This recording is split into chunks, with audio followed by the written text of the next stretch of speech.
হর হর মহাদেব। আমি কোনোদিন শিব চতুর্দশীর বার করিনি, ওই দিন প্রথম করেছিলাম। গিয়ে দেখলাম এত সুন্দরভাবে ঠাকুরকে সাজানো হয়েছে, মানে বাবাকে তো অপূর্ব লাগছে দেখতে, এইভাবে তো কোনোদিন দেখিনি।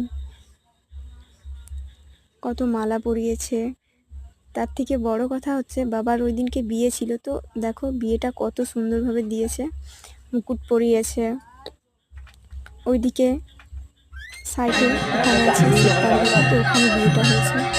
গিয়ে দেখলাম প্রদীপ জ্বালানো হচ্ছে, ওখানে হাজার কত প্রদীপ ছিল, আমিও প্রদীপ জ্বালিয়েছিলাম।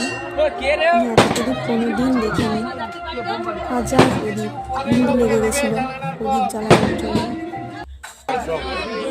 এত প্রদীপ জ্বালানো হয়েছে যে জায়গা নেই, সিঁড়িতেও দেওয়া হয়েছে। দেখতে পাচ্ছ প্রচুর লোক হয়েছিল।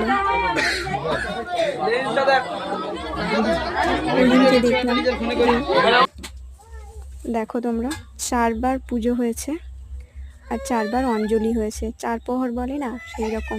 কোনোদিন তো আমরা যাইনি, তো দেখতেও পাইনি। 4 বার পুজো হয় আর 4 বার অঞ্জলি হয়। আমি আর আমার দিদি গিয়েছিলাম, তো দিদি অসুস্থ হয়ে গেছিলো ভোরের দিকটাতে, পিত্ত বমি করছিল দিদি। দিদি অঞ্জলিগুলো লাস্টে দিয়েছে।